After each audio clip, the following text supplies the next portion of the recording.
Take a moment this morning to recognize a friend and fellow Hoosier, Mark Sauder. He passed away earlier this week after a battle with cancer. Mark represented, as so many Hoosiers know, northeastern Indiana in the U.S. House of Representatives from 1995 to 2010. He served 8 terms. Before being elected to Congress, he spent years working as a staffer for Indiana Senator Dan Coates. Anyone who met Mark was struck by his intellect, his innate grasp of policy details, and perhaps most importantly, his passion for service, for serving Hoosiers in particular. You see, Mark loved Northeast Indiana. He loved his constituents. He loved the land, its people, its unique traditions. He was a strong advocate for Hoosier veterans in particular and our national parks during his service in Congress. He was also a man of many talents and interests. Baseball was one of them. In fact, he wrote about the game's history and connections to our own state. Recently, Mark collaborated on a book about the history of television in Fort Wayne. More personally, I always appreciated Mark's kindness and support as I began my congressional career, and I know Mark provided similar assistance and encouragement to others. I offer my deepest condolences to the Sauder family and all of Mark's friends and loved ones as they mourn his loss.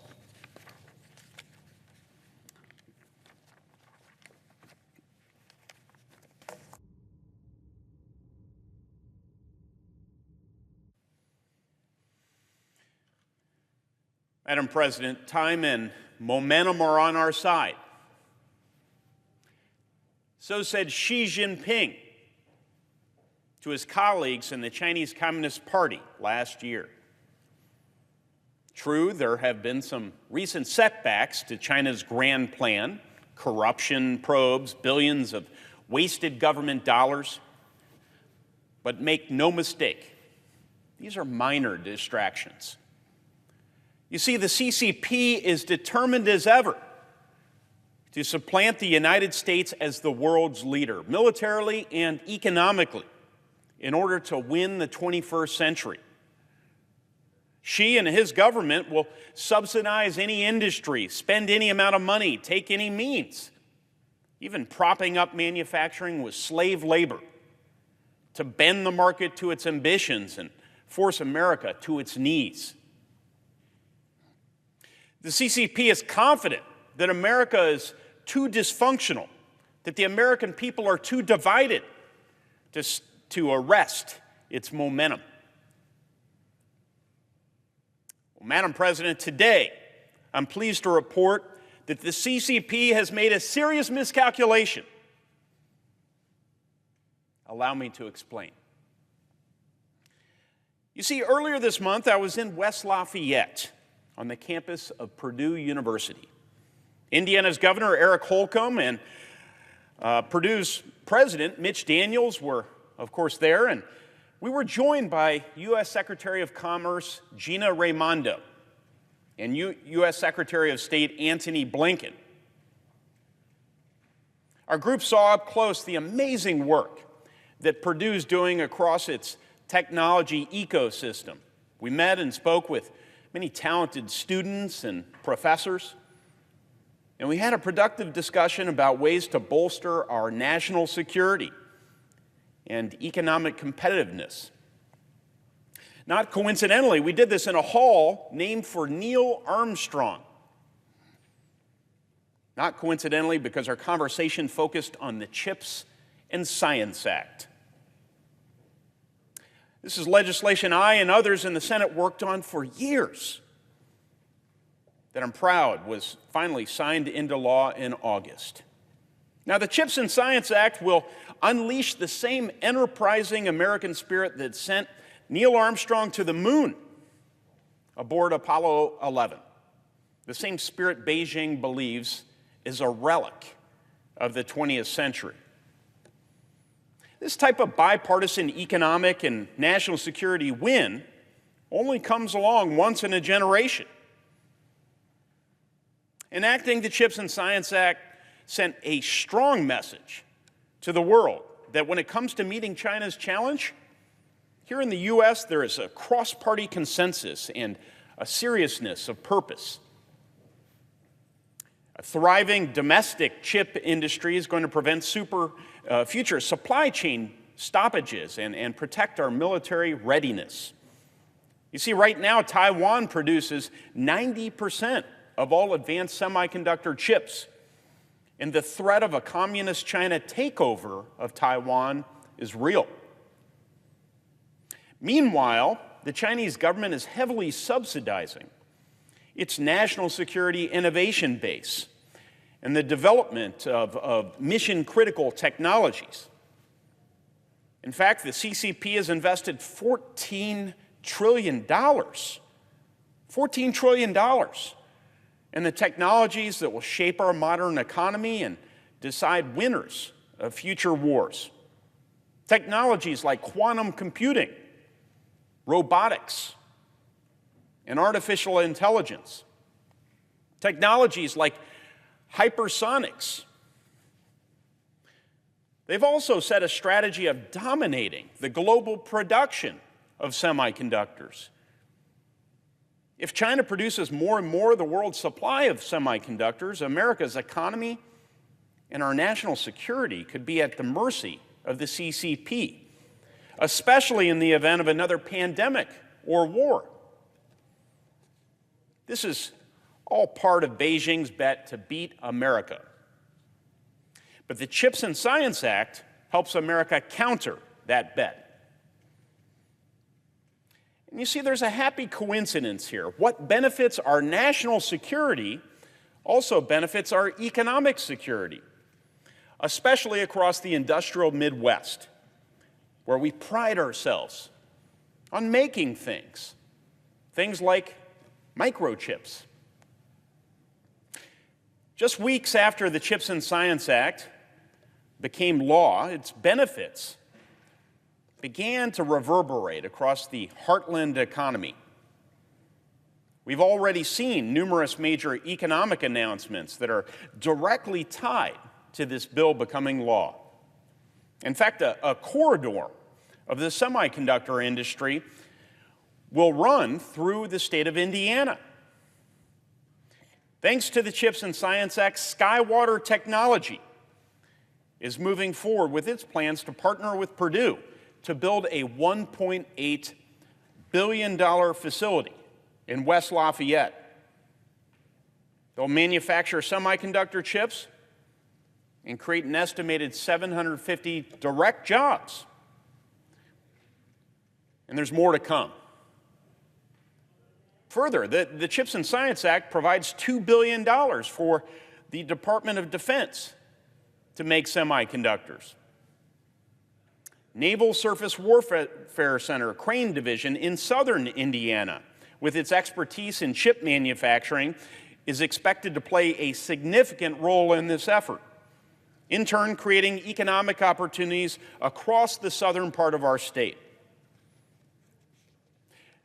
The regional tech hubs authorized by the CHIPS and Science Act will launch innovative companies, help revive American manufacturing, and lay the foundation for new, good-paying jobs to jumpstart our local communities. For too long, our coastal states have been the near-exclusive hotbeds of venture capital investment and launching pads for tech startups. Only a handful of American cities account for nearly 90% of job growth when it comes to advanced sectors like tech, computer manufacturing, biotech, and telecom. But the CHIPS and Science Act plants the seed corns to ensure that opportunity for investors, entrepreneurs, and researchers spreads across the industrial Midwest and other areas around the country. It will broaden and deepen our startup and tech economy. As a result, everyone will win, and our national defense will be safeguarded. Our position as a leader in the development of future technologies will be secure. Our ability to win the contests ahead, economically and, God forbid, militarily, will also be secured. And there will be numerous residual benefits to this law in the years to come, such as American labor providing the manpower needed to construct new fabs and facilities here in the United States. In closing, let me reiterate that the CHIPS and Science Act will be a boost to our domestic economy, but it's not just about our economy. It will strengthen our national defense by allowing us to have the most sophisticated weapon systems and by ensuring their critical components are made in the USA. But it's not just about national defense either. You see, this is about deciding which values are going to animate these technologies in the future. The values on display from a communist party when it cracks down on protesters in the streets of Hong Kong. The values that enslave millions of Uyghurs in Xinjiang or threaten Taiwan. The world's autocrats are attempting to exert their influence across the globe. They argue that the American system, with our pesky system of checks and balances, our very ideal of government of the people, by the people, for the people, they argue that can't work in the 21st century. But the signing of the CHIPS and Science Act proved them wrong. When it comes to out-innovating China and authoring a second American century, I'm confident that in the days ahead, both time and momentum will be on America's side. Thank you, Madam President. I yield the floor. I note the absence of a quorum. Clerk will call the roll. Ms. Baldwin.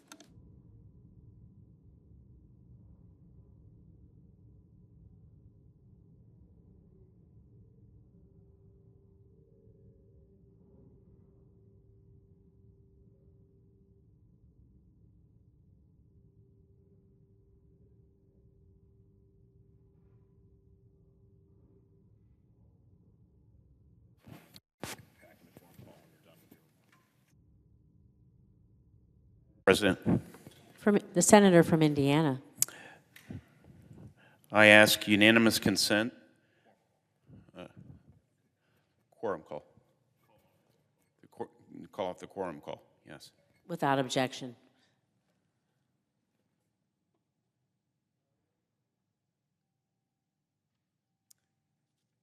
The prefatory stuff?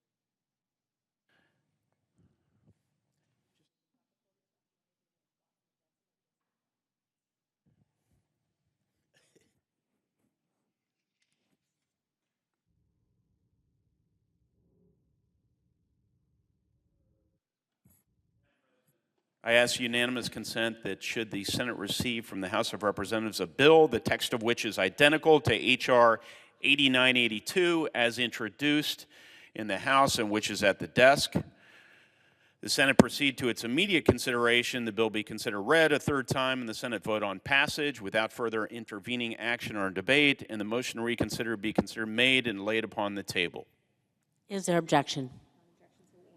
Without objection, so ordered. Madam President, H.R. 8982 is another important fix to the ongoing infant formula shortage. When the Formula Act passed in July, it left out, quote, infant formula base powder, unquote. This bill will ensure trade barriers are lifted as we continue to address this crisis. I thank my colleagues, Senator Lee and Senator Braun, for their efforts on this. I yield back.